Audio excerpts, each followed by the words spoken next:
अस्सलाम वालेकुम क्लास। हम लोगों ने ऑर्गेनिक केमिस्ट्री का जो है वो पोर्शन स्टार्ट किया था।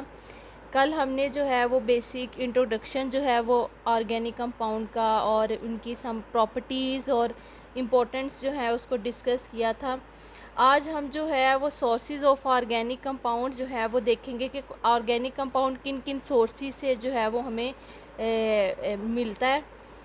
ऑर्गेनिक कंपाउंड्स जो हैं इनको हाइड्रोकार्बन्स भी जो है वो कहा जाता है। जैसे कि लास्ट आप लेक्चर में आपको पता होगा कि हमने ऑर्गेनिक कंपाउंड उन कंपाउंड्स को कहा था जिनमें कार्बन और हाइड्रोजन के कंटेंट जो हैं वो ज़्यादा हों, या ऐसे कंपाउंड जिनमें जो डेरिवेटिव्स हों इनके, उनको हम ऑर्गेनिक कंपाउंड जो है वो कहते हैं। तो चूँकि कार्बन और हाइड्रोजन के कंटेंट ज़्यादा होते हैं, सो डेट्स वाई इनको हम हाइड्रोकार्बन भी जो है वो कहते हैं। अब सोर्सेज की तरफ अगर मैं आती हूँ तो जितने भी हमारे पास ऑर्गेनिक कंपाउंड होते हैं उनके मेनली जो है वो दो सोर्सेज होते हैं। नेचुरल वे से भी हम उनको ऑब्टेन कर सकते हैं और सिंथेटिक लैब में भी जो है वो सिंथेसाइज कर सकते हैं। नेचुरल वे वही हम एनिमल्स और प्लांट से जो है हाइड्रोकार्बन्स या ऑर्गेनिक कंपाउंड जो हैं उनको ऑब्टेन करते हैं, जबकि जो सिंथेटिक हैं उनको लैब या इंडस्ट्रीज़ में जो है वो सिंथेसाइज कर सकते हैं। से फॉर एग्ज़ाम्पल हमारे पास डिफरेंट टाइप के जो हैं वो पेंट्स आ गए, फैब्रिक आ गया, इस किस्म के जो मटेरियल हैं जिनको लैब में सिंथेसाइज किया जाता है वो भी ऑर्गेनिक कंपाउंड जो है वो होते हैं और वो सिंथेटिक कैटेगरी में जो है वो आते हैं। एनिमल्स और प्लांट की अगर मैं बात करूं तो एनिमल्स और प्लांट जो है नेचुरल मीडिया, ये दो तरह से जो है वो बिहेव करता है। अगर तो हम लिविंग एनिमल और प्लांट्स की बात करें तो लिविंग से हमें जो जो हाइड्रोकार्बन्स या ऑर्गेनिक कंपाउंड ऑब्टेन होते हैं, से for example carbohydrate, lipids, protein, enzymes, different kind of alkaloids, phenolics, carotenoids वगैरह, ये सारे के सारे हमें लिविंग एनिमल्स और प्लांट से जो है वो ऑब्टेन होते हैं।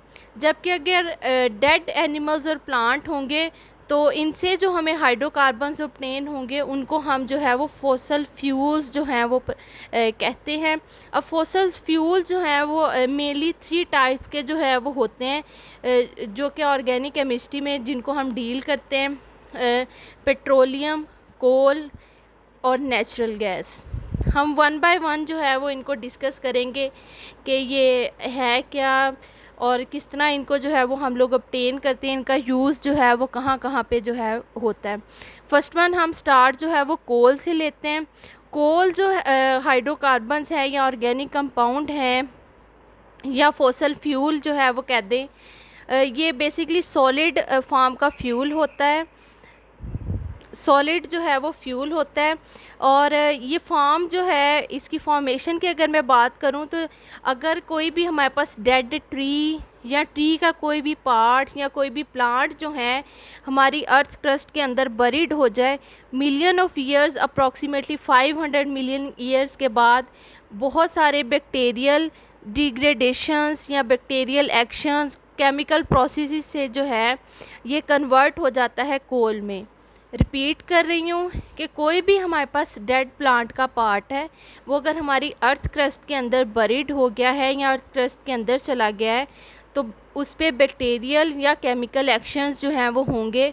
मिलियन ऑफ ईयर्स जो हैं वो एक्शन चलते रहेंगे और एंड पे जो फाइनल प्रोडक्ट आएगी वो हमारे पास कोल जो है वो आ जाएगी। डेट्स वाई हम इन पेट्रोलियम, कोल और नेचुरल गैस को जो है वो फॉसल फ्यूल जो है वो कहा जाता है, यानी कि ऐसे कंपाउंड जो कि डेड थिंग से जो है वो ओरिजिनेट होते हैं। यहाँ पे जो है वो एक फ्लो शीट डायग्राम जो है वो शो हो रही है आपको, वो ये शो कर रही है कि किस तरह हमारे पास कोई भी वुड होगी, कोई भी डेड ट्रीज़ या प्लांट्स होंगे, उनके ऊपर जब डिफरेंट बैक्टीरियल और केमिकल एक्शंस जो हैं वो होते हैं तो वो किस तरह one by one, step by step एक से दूसरी फॉर्म में जो है वो कन्वर्ट होते रहते हैं। फर्स्ट वन वो जो है वो पीट में कन्वर्ट होता है, फिर जब पीट फॉर्म आती है फिर उस पर हाई टेम्परेचर या प्रेशर जो है जिस भी वो क्रस्ट में एग्जिस्ट करेगा उसके ऊपर अप्लाई किया जाएगा, वो अगली फॉर्म लिग्नाइट में जो है वो कन्वर्ट हो जाएगी। फिर अगर उसको जो इन्वायरमेंट है उसमें बहुत ज़्यादा प्रेशर मिलेगा तो वो अगली फॉर्म बाइट्यूमिनस कोल में जो है वो कन्वर्ट हो जाएगी। फिर इसी तरह अगर मज़ीद प्रेशर और हाई टेम्परेचर दिया जाएगा तो वो अगली फॉर्म एंथ्रासाइट में जो है वो कन्वर्ट हो जाएगी।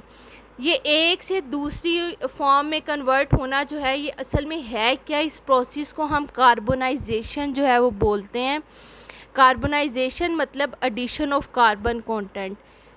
आपको पता है कि वुड जो है इसमें कार्बन के कंटेंट कम होते हैं, जब इस पे बैक्टीरियल और केमिकल एक्शन होता है ये अगली फॉर्म में कन्वर्ट हो जाते हैं।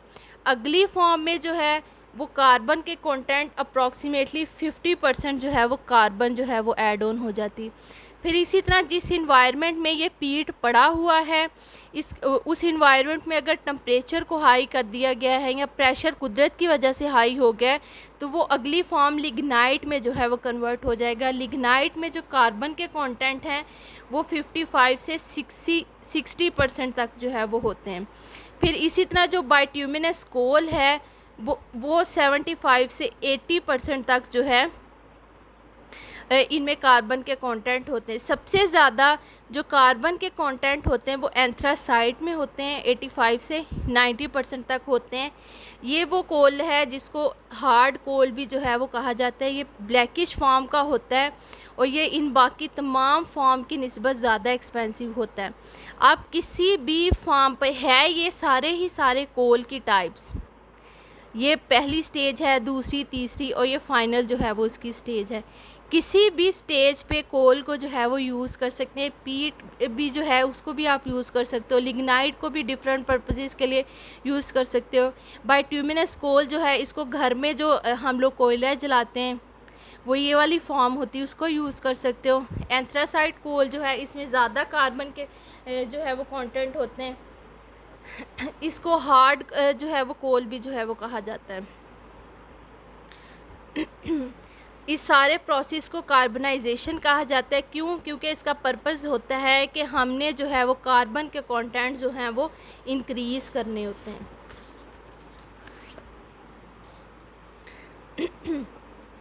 अब हमारे पास जो कोल फाइनल प्रोडक्ट आई है, जब हम उसकी डिस्ट्रक्टिव डिस्टिलेशन करते हैं तो वो फर्दर जो है वो डिफरेंट जो है वो पार्ट्स में या पोर्शन में या कंटेंट में जो है वो डिवाइड हो जाती है।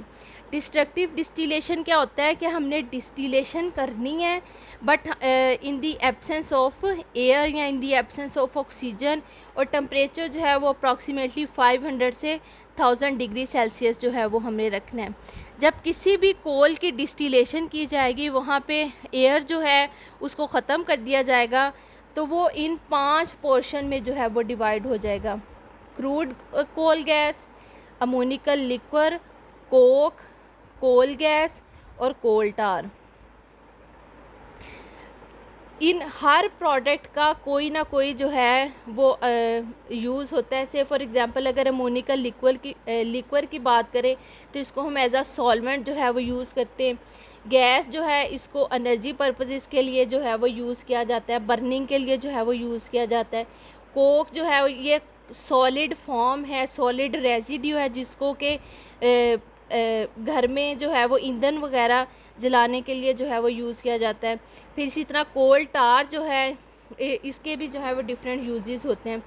फिर ये जो कोल टार है इसकी हम फर्दर अगर फ्रैक्शनल डिस्टिलेशन करें, फ्रैक्शनल डिस्टिलेशन क्या होता है कि हमने इसके कंपोनेंट को अलहदा करना है at different boiling point. Separation of component at different boiling point, this is called fractional distillation.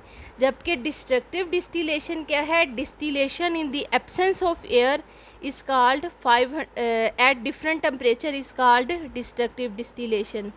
अब आप लोगों की एक छोटा सी असाइनमेंट है, जैसे ही आप ये लेक्चर जो है वो देखोगे आप सब ने जो है वो अपने अपने ग्रुप में जो है वो डिस्टिलेशन की डेफिनेशन बतानी कि असल में डिस्टिलेशन होता क्या है। ये डिस्ट्रक्टिव और फ्रैक्शनल तो आगे डिस्टिलेशन की टाइप हैं, एक्चुअल में डिस्टिलेशन होता क्या है ये आप सब ने अपने अपने जो है वो ग्रुप में बताना है। अपनी क्लास टीचर को चाहे वॉइस नोट में बता दें या मैसेज टाइप करके बता दें कि डिस्टिलेशन है क्या। खैर, जो कोल टार है जब हम इसकी फ्रैक्शनल डिस्टिलेशन करते हैं, फ्रैक्शनल का मतलब ही है छोटे छोटे फ्रैक्शन या सेगमेंट, क्या होता है कि एक चैम्बर होता है, उसमें डिफरेंट बॉइलिंग पॉइंट के जो है वो रेंजेस होते हैं। से फॉर एग्ज़ाम्पल हमारे पास कोई चैम्बर जो है वो आया गया है, इसमें हर एक जो सेगमेंट है, हर एक पोर्शन है, इसका डिफरेंट बॉइलिंग पॉइंट है। से फॉर एग्ज़ाम्पल इसका 25 है, इसका 50 डिग्री सेल्सियस है, यहाँ पे 70 डिग्री सेल्सियस।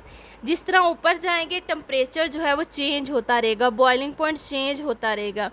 अब जिसका बॉइलिंग पॉइंट 25 डिग्री सेल्सियस है वो वाली प्रोडक्ट जो है वो इधर आ जाएगी, जिसका 50 है वो वाली प्रोडक्ट इधर आ जाएगी।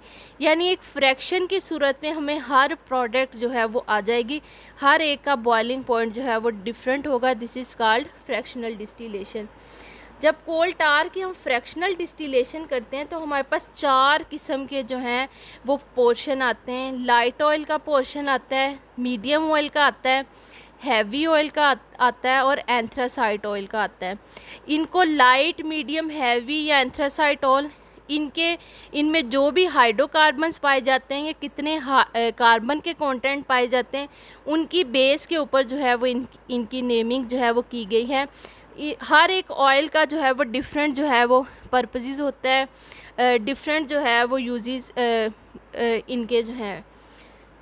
अब पाकिस्तान में कोल के रिसोर्सेज की बात करें तो टोटली इस वक्त जो पाकिस्तान में कोल के रिसोर्सेज हैं वो 184 मिलियन टन के करीब कोल जो है वो पाकिस्तान में एग्जिस्ट किया जाता है, जिसमें से 80% जो है वो हम लोग जो है वो भट्टियों में ईंटें वगैरह पकाने के लिए जो है वो यूज़ कर लेते हैं, जबकि बाकी जो 20% होता है उसको हम डोमेस्टिक यूज़ के लिए जो है वो करते हैं, यानी घर में ईंधन वगैरह के लिए जो है वो यूज़ किया जाता है।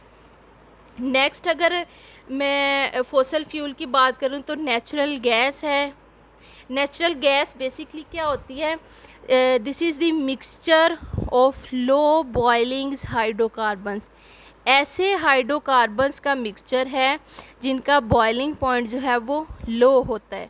हाइड्रोकार्बन्स क्या होते हैं, वो कंपाउंड जिनमें हाइड्रोजन और कार्बन एग्जिस्ट करे उनको हाइड्रोकार्बन्स जो हैं वो कहा जाता है।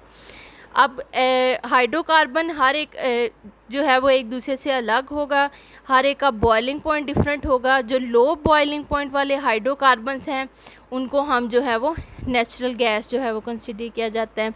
से फॉर एग्ज़ाम्पल मीथेन हो गई, इथेन हो गई, प्रोपेन हो गई, इसी तरह प्रोपीन हो गई, ब्यूटीन हो गई। ये सारे के सारे लो बॉइलिंग पॉइंट वाले हाइड्रोकार्बन्स हैं। जितने आप आगे जाके पढ़ोगे कि हाइड्रोकार्बन्स जो हैं उनकी डिफरेंट चेन्स जो हैं वो होती हैं, उनकी लेंथ जो है चेन की डिफरेंट होती है। किसी में 1 नंबर कार्बन है, किसी में 2 कार्बन होते हैं, किसी में 3 होते हैं। जिसका जितना कार्बन नंबर कम होगा, यानी अगर 1 नंबर वाला कार्बन है उसका बॉइलिंग पॉइंट कम होगा, 2 नंबर कार्बन है उसका बॉइलिंग पॉइंट उससे थोड़ा सा ज़्यादा होगा। यानी जितनी कार्बन की अमाउंट कम होगी उतना ही आपका बॉइलिंग पॉइंट जो है वो कम होगा। मोस्टली जो है वो मीथेन मेनली जो है उसको नेचुरल गैस जो है वो कंसिडर किया जाता है। या नेचुरल गैस के अगर डिफरेंट कंटेंट होते हैं, यानी उसमें 85 टाइप की गैसेस मौजूद हैं, तो उसमें मीथेन जो है वो 80 to 90% होगी, बाकी जो है वो 10% जो है 10-20% दूसरी गैसेस जो हैं वो पाई जाएंगी। मीथेन जो हम घरों में जो सुई गैस यूज़ करते हैं वो भी नेचुरल गैस है, उसमें भी जो है वो मीथेन की अमाउंट ज़्यादा होती है, बाकी जो है वो गैसेस की अमाउंट कम होती है। अब ये जो नेचुरल गैस है कोल, वो तो हमने देखा